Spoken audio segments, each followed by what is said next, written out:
Danielle from Wendell Woodworks. Mother's Day is on my mind right now, and a classic gift for mothers everywhere is earrings, especially handmade earrings made from wood. The possibilities here are endless, and the scroll saw makes it so easy. So down below in the description, I've included a template with a lot of basic earring shapes that you can print off and use. And in this video, I'll show you 3 techniques that you can use to customize them. The most important ingredient for these is your wood, and you just want a thin stock wood. What I'm using is an 1/8 inch maple.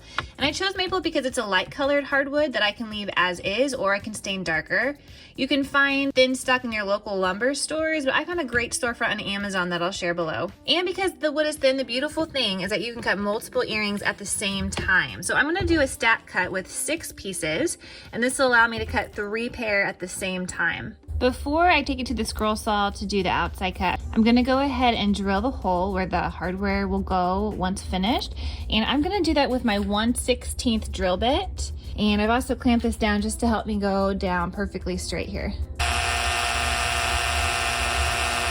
The drill hole is made, and now I'm gonna go scroll it out, and I'm gonna use a number 9 modified geometry blade from Pegasus.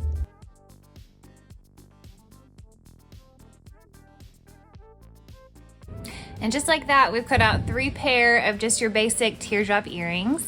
And we're gonna customize these in 3 different ways. And the first way is just by going back to the scroll saw and doing a cutout. Typically, I would do the inside cuts first. I didn't this time around, and that's okay. I'm gonna stick the template back on here.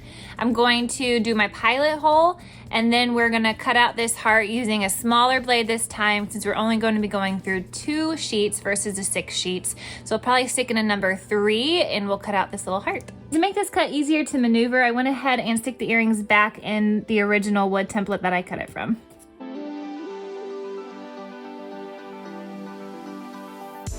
So there's a little heart cut out, and that's one great and easy way to customize earrings is through little cutouts with a scroll saw.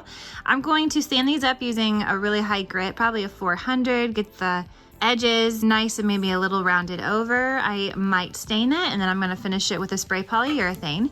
But now I'm gonna move on to the second pair. And for the second pair, I'm going to do a color block.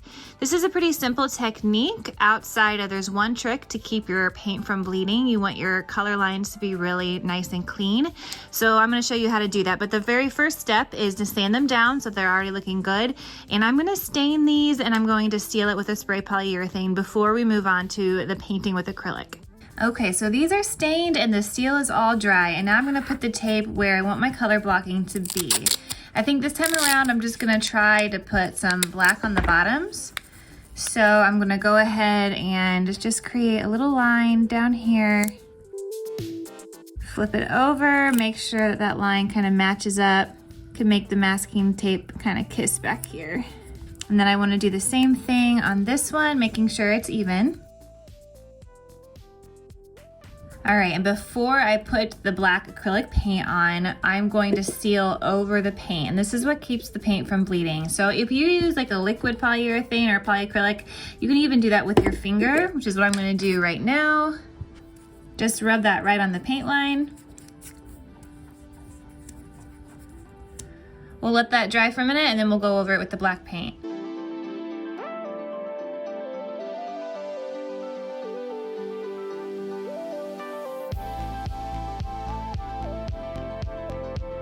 Okay, so these have been drying for like 5 minutes, not too long, but I'm impatient, so let's peel it off. There we go, and we've got some really clean lines thanks to putting down the polyurethane or the polyacrylic before painting.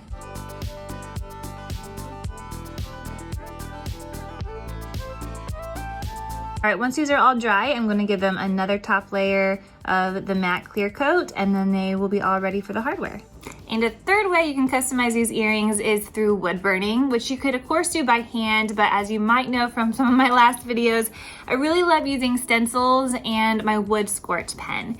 So I use my Cricut to create these little floral stencils, and I'm gonna stick them on here. I'm gonna trace it with my wood scorch pen, and then when I apply a heat gun, it will burn that into the wood and make really pretty little designs on these earrings.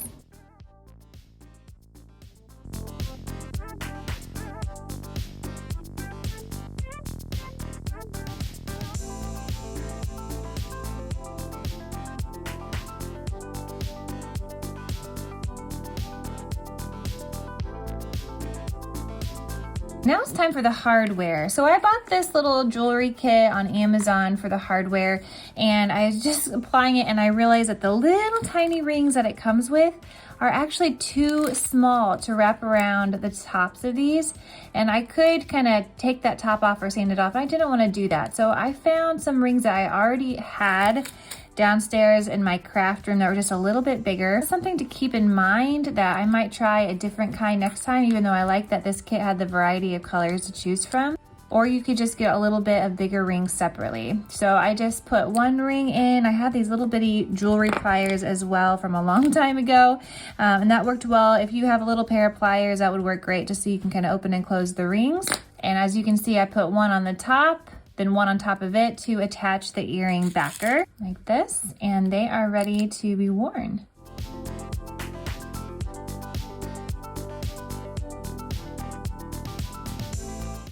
All done, and I love the way they turned out. I can't wait to gift these or keep some for myself, and I can't wait to make more variety. I hope you guys enjoyed the tutorial, and I hope you have fun making them yourself. You can check out more scroll saw projects right over here.